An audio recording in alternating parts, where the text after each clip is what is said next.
April 1944, Louisiana, a train station in the segregated South. Corporal Rupert Trimmingham stood outside a lunchroom exhausted.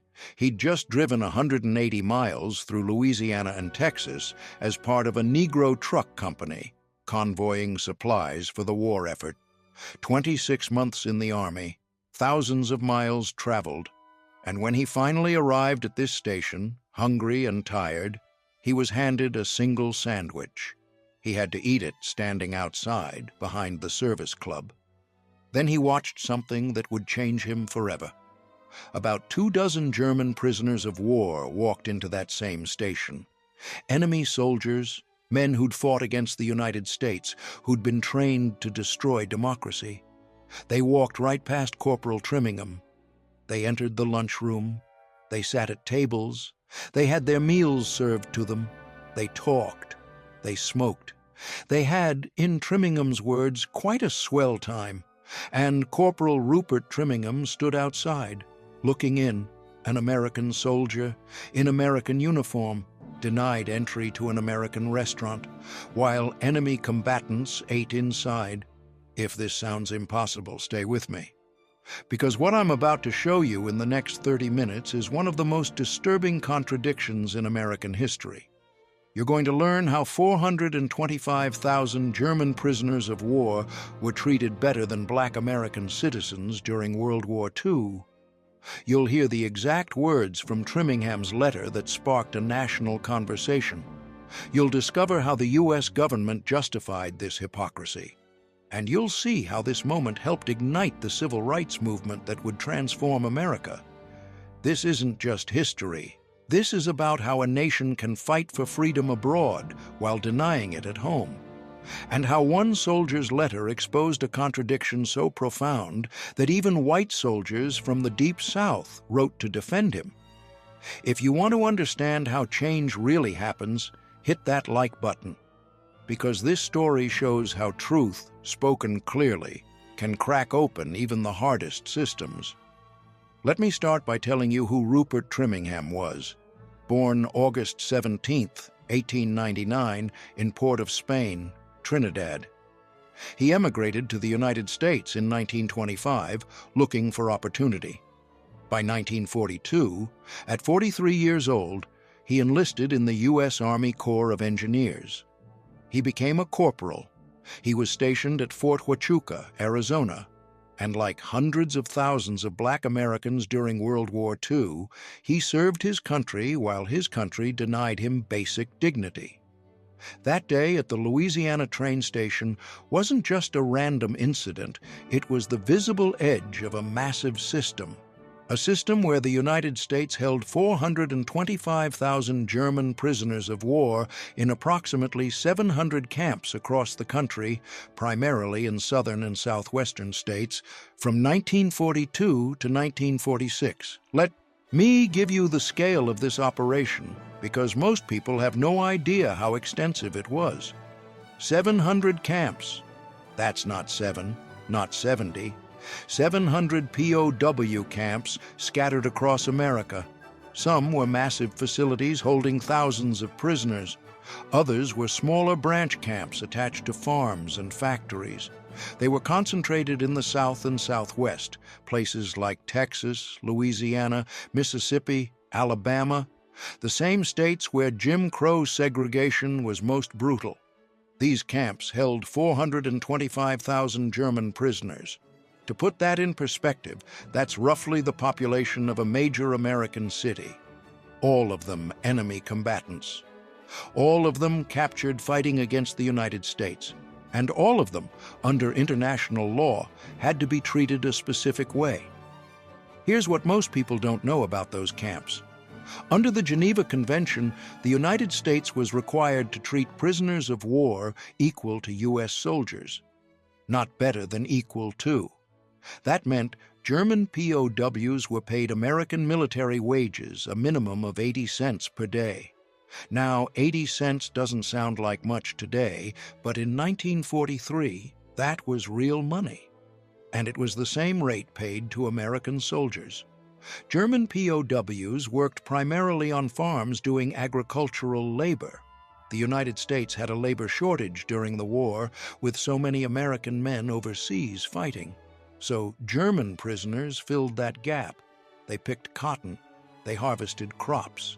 They worked in fields across the South and Southwest. And here's the remarkable part.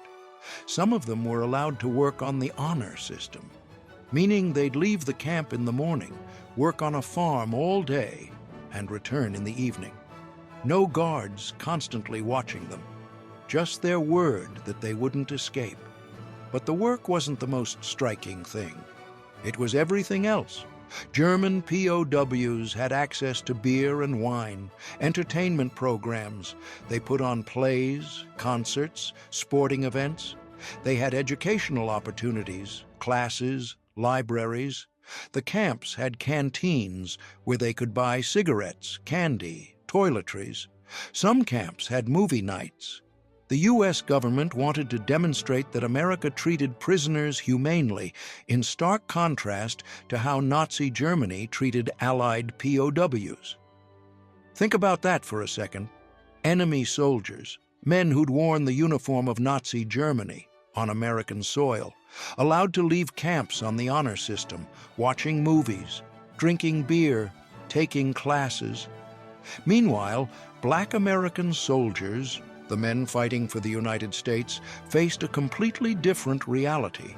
The armed forces remained segregated throughout World War II as a matter of official policy and practice. This wasn't informal discrimination.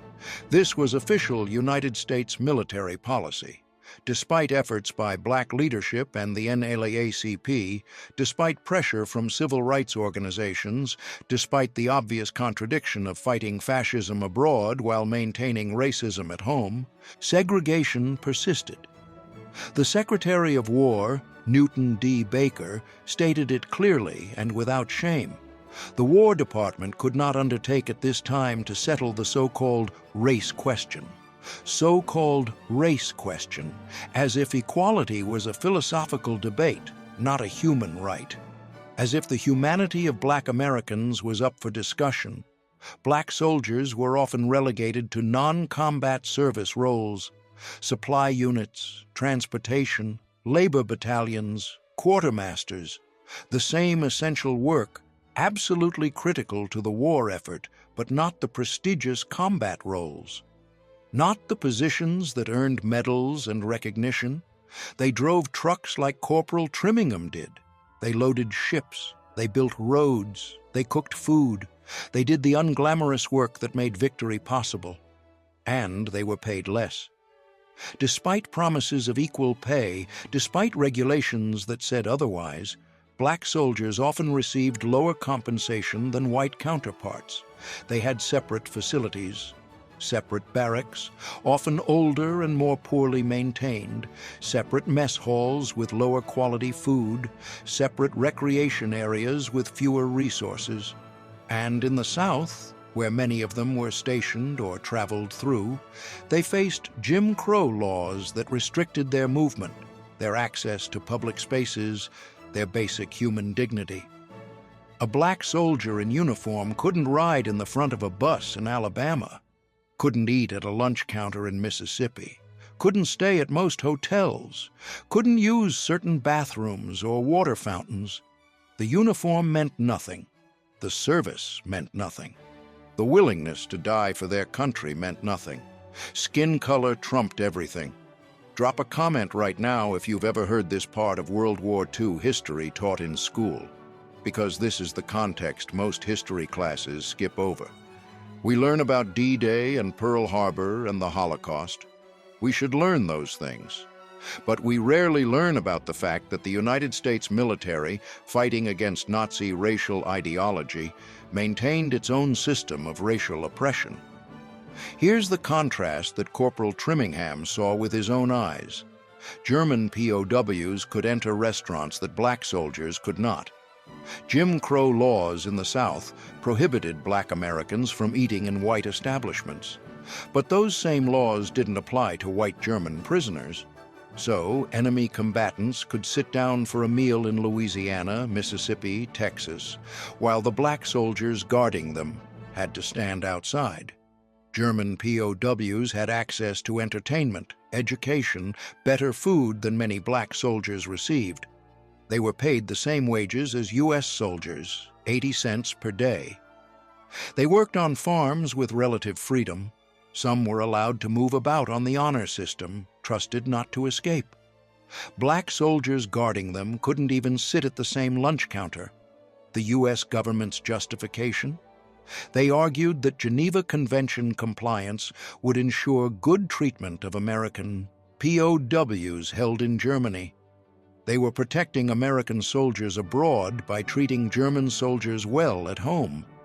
Americans actually complained that POWs were treated too well, but the government maintained the policy. They also argued that segregation prevented social change in the military, as if maintaining racism was more important than winning the war. Subscribe to this channel if you want more stories that challenge what you thought you knew about history. Because we're just getting started. Now, let me take you back to that moment in April 1944. Corporal Rupert Trimmingham stood outside that Louisiana train station watching German POWs eat inside, and he made a decision. He wrote a letter. On April 28, 1944, his letter appeared in Yank magazine, a publication for American service members. Let me read you his exact words, because they're powerful. Here is a question that each Negro soldier is asking. What is the Negro soldier fighting for? On whose team are we playing? Here is an experience of my own. I am a soldier too. I am a Negro soldier, 36 years old. I have been in the Army 26 months. I am a member of a Negro truck company that has convoyed supplies more than 10,000 miles over Louisiana and Texas. On a recent trip, my buddies and I were given the task of driving 180 miles south to go to the camp where another Negro company took over from us. When we arrived at the next camp, hungry, tired, and exhausted, we found that our food was a sandwich for each of us. We were permitted to eat that sandwich standing around the rear of the service club, outside. I could not help but notice about 24 German prisoners of war with 2 American guards came into the station. They entered the lunchroom, sat at the tables, had their meals served, talked, smoked, in fact, had quite a swell time. I stood on the outside looking on, and I could not help but ask myself these questions. Are these men sworn enemies of this country? Are they not taught to hate and destroy all democratic governments? Are we not American soldiers, sworn to fight for and die, if need be, for this our country? Then why are they treated better than we are? Why are we pushed around like cattle? If we are fighting for the same thing, if we are to die for our country, then why does the government allow such things to go on? Some of the boys are saying that you won't print this letter. I'm saying that you will. Pause on that last line. Some of the boys are saying that you won't print this letter. I'm saying that you will. That's courage. That's a man who'd been silent for 26 months, watching this hypocrisy, and finally decided to speak truth. Knowing his words might be censored, knowing he might face consequences, but trusting that the truth mattered enough to risk it. Yank magazine printed it. And here's what happened next, something that even Trimmingham didn't expect. Yank magazine received 287 letters in response to Corporal Trimmingham's letter. 287. And here's the part that shocked everyone. 183 of those letters, the majority, came from white service members, not black soldiers agreeing with him. White soldiers, expressing support for Trimmingham, many of them from the Deep South, expressing shame at how he'd been treated, calling for equality. Let that sink in for a moment.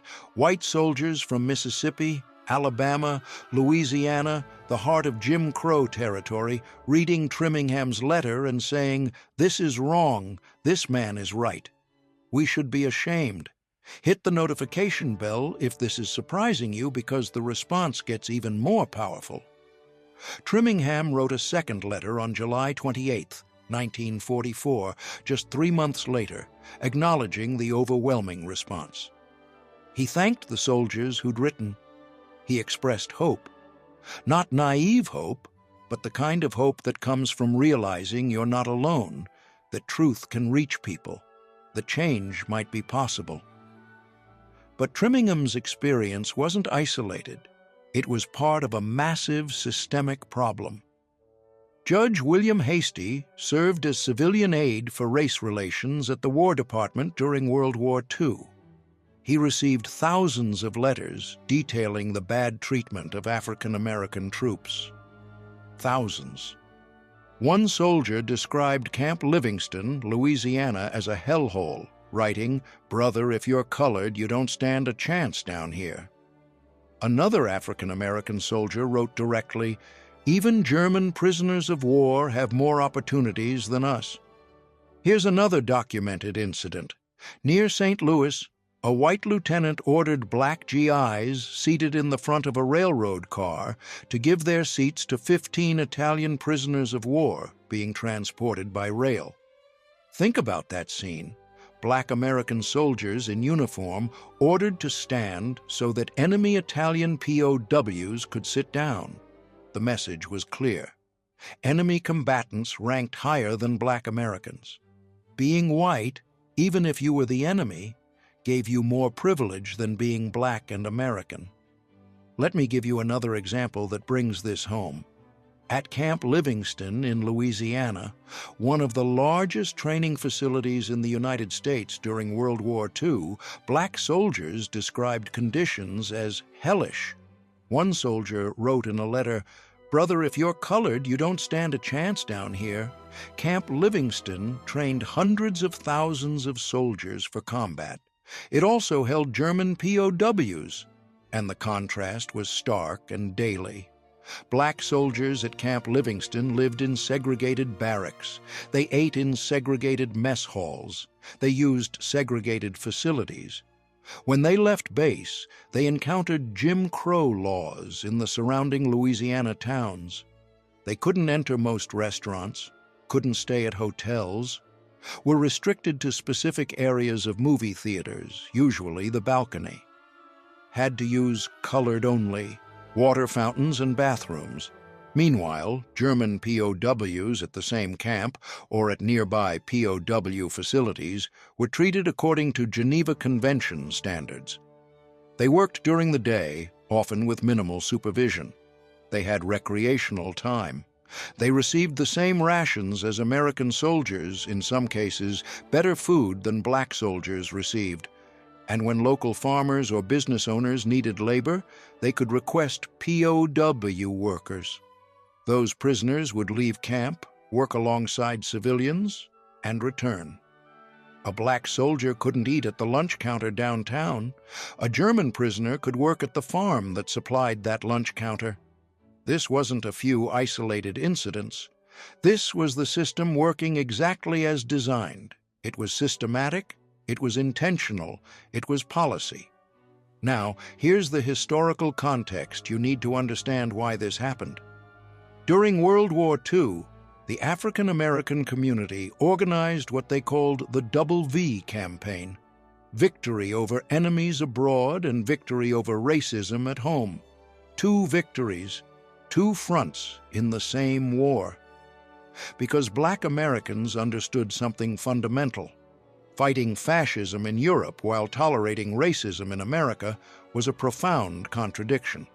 You couldn't claim to fight for freedom and democracy overseas while denying it to millions of citizens at home. The Double V campaign started in early 1942, launched by the Pittsburgh Courier, one of the leading black newspapers in America. The symbolism was powerful. 2 Vs, 2 victories, equal importance. The campaign spread through black communities across the country. It appeared in newspapers, in churches, in organizing meetings. It became a rallying cry, and it put black leadership in an impossible position. W.E.B. Du Bois, one of the great intellectuals and civil rights leaders of the 20th century, tried to navigate this tension. He was a founder of the NAACP. He'd spent decades fighting for civil rights. He understood the depth of American racism, but he also believed in strategic patience. He declared, "First your country, then your rights." The NAACP temporarily prioritized the war effort over immediate civil rights advancement. The thinking was pragmatic, maybe even optimistic. If black Americans served with distinction, if they proved their patriotism through service and sacrifice, if they fought bravely and worked tirelessly for victory, then surely white America would recognize their contribution. Surely the nation would grant them the equality they'd earned through blood and service. It was a gamble, a hope that merit would overcome prejudice, that service would earn respect, that America would live up to its stated ideals once the war was won. But here's what actually happened. That optimistic belief that service would earn equality ran straight into what historians called an underlying unwillingness by the War Department to become a vehicle for social change. The military didn't want to integrate. The government didn't want to challenge segregation. The practices limiting equality in civilian society carried over directly to military society.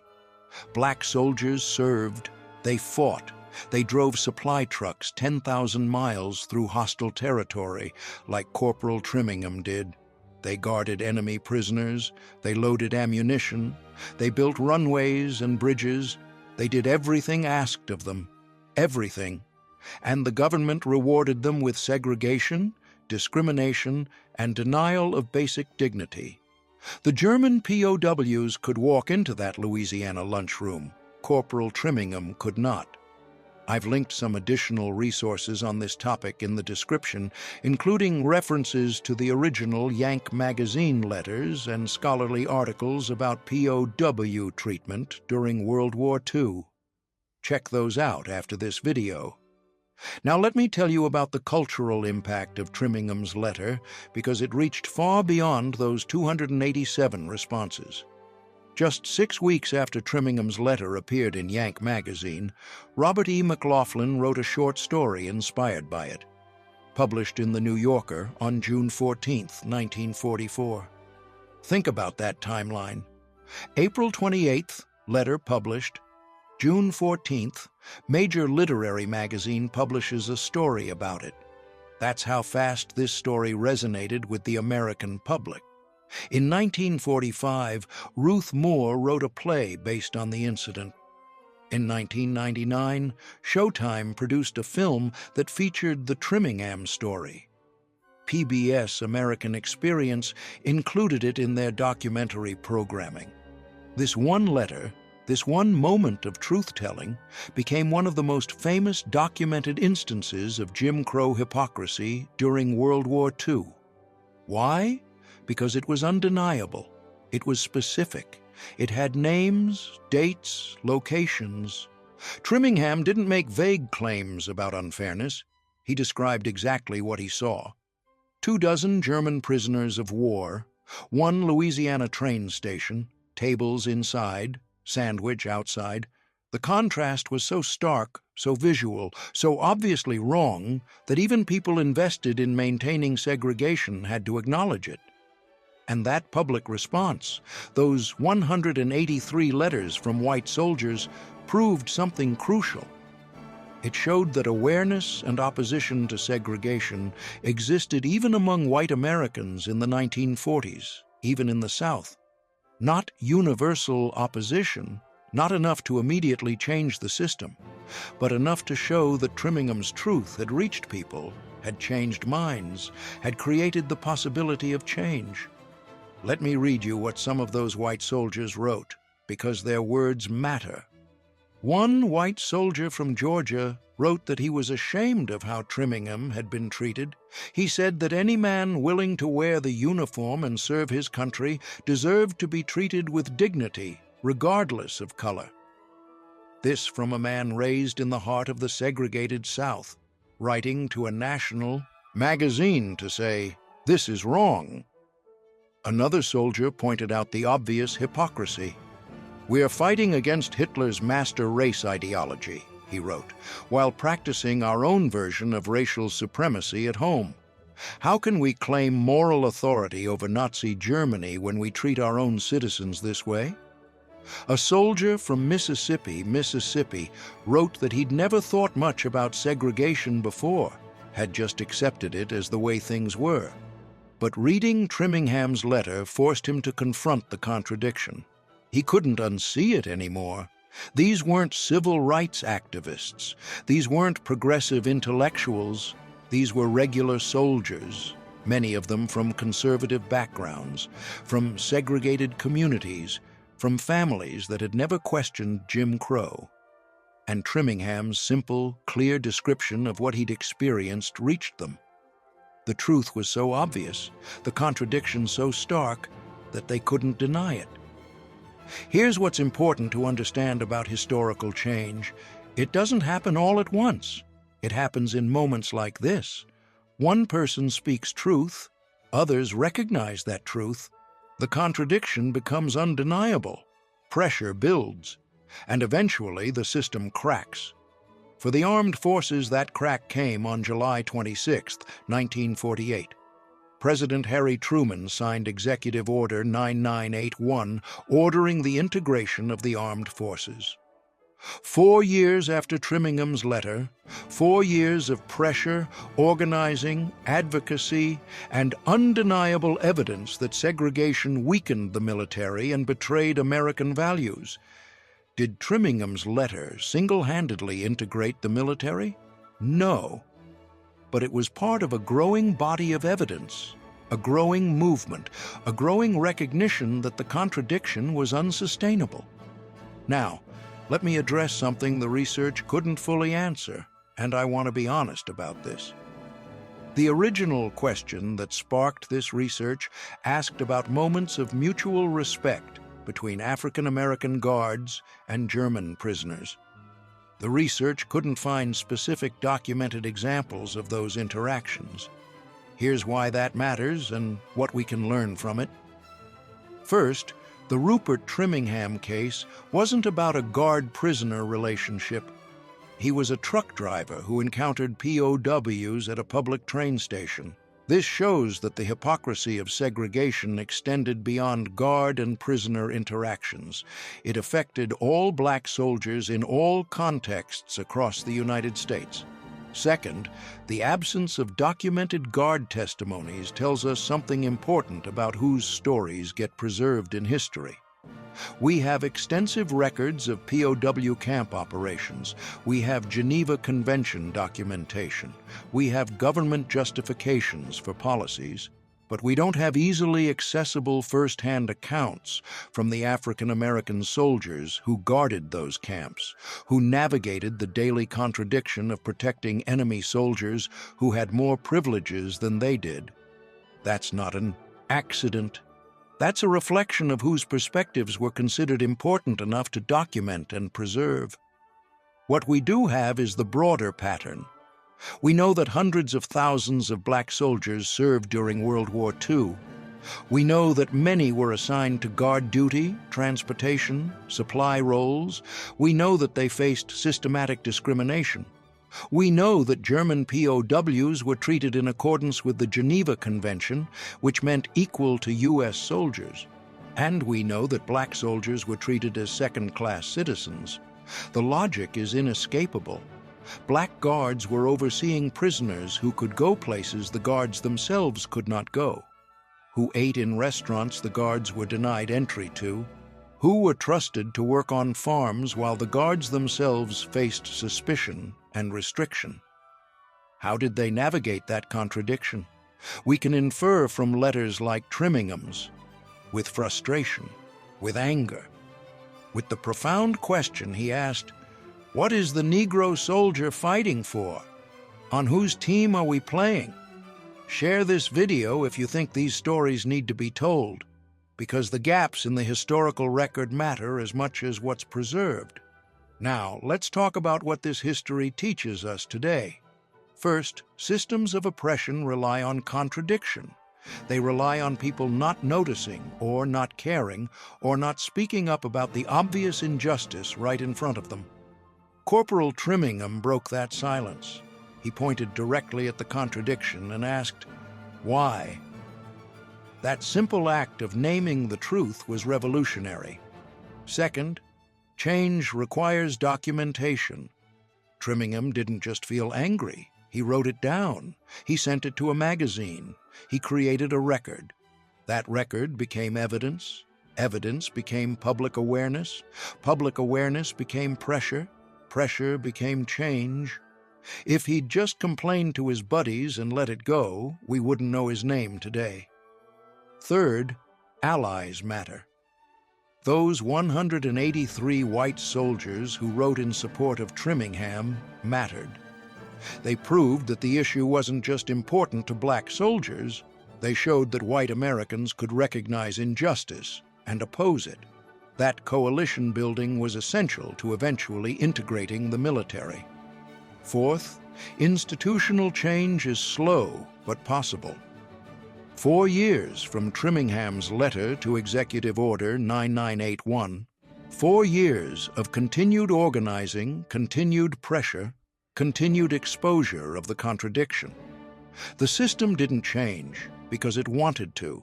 It changed because it became unsustainable to maintain the lie. And fifth, the stories we tell matter. Trimmingham's story became a short story, a play, a film, a documentary. Each retelling reached new audiences, educated new generations, kept the truth alive. That's why we're talking about it right now, 80 years later. Because the truth, once spoken clearly, doesn't disappear. Here's what I want you to do with this knowledge. First, recognize contradictions when you see them in your own time. Systems that claim to value equality while practicing discrimination. Institutions that say one thing and do another. The pattern Trimmingham exposed, treating enemies better than your own citizens, shows up in different forms across history and in our present moment. Look for it in immigration policy, where unauthorized immigrants sometimes receive better legal protections than citizens in poverty. Look for it in criminal justice, where corporate executives who steal millions get lighter sentences than people who steal hundreds. Look for it in foreign policy, where we criticize human rights abuses abroad while ignoring them at home. The pattern repeats. Your job is to notice it when it happens now, to name it clearly, the way Trimmingham did. Second, document and speak truth with specificity. Trimmingham could have stayed silent. He could have just complained to his buddies and let it go. But he didn't. He wrote it down. He included details. 24 German prisoners, 1 Louisiana train station, April 1944, tables inside, sandwich outside. The specificity made it undeniable. When you see injustice, name it clearly. Document it. Create a record. Include details, times, places, names if you can. Vague complaints are easy to dismiss. Specific documented accounts are much harder to ignore. And don't assume someone else will do it. Trimmingham assumed Yank magazine might not even print his letter. He wrote it anyway. Third, build coalitions across difference. Those white soldiers who supported Trimmingham were crucial to the broader movement. They proved that the issue wasn't just important to black soldiers. They showed that white Americans could recognize injustice and oppose it, even when they benefited from the system. That coalition building, that cross-racial solidarity, was essential to eventually integrating the military. Change doesn't happen when one group fights alone against an entire system.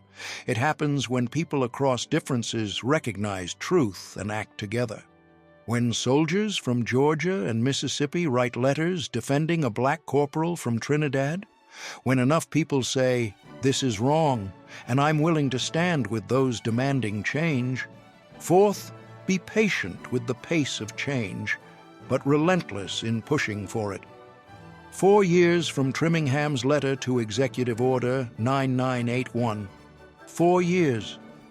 That's both frustratingly slow and remarkably fast, depending on your perspective. Slow, because 4 years is a long time to wait for basic human dignity. Fast, because transforming a massive institution like the United States military is extraordinarily difficult. The point is, change happened because people didn't give up. They kept pushing. They kept documenting. They kept writing letters, organizing, protesting, exposing the contradiction. They didn't write one letter and then quit when immediate change didn't happen. They maintained pressure until the system cracked. And fifth, understand that institutional change requires both individual courage and collective action. Trimmingham's individual act of writing that letter mattered immensely, but it only created change because it connected to a broader movement. The Double V campaign, the NAACP's advocacy, the thousands of other letters Judge Hasty received, the accumulating evidence that segregation was untenable, the pressure from black leadership and white allies. All of it together created the conditions where Executive Order 9981 became possible. You need both. You need individuals willing to stand up and speak truth, even at personal risk.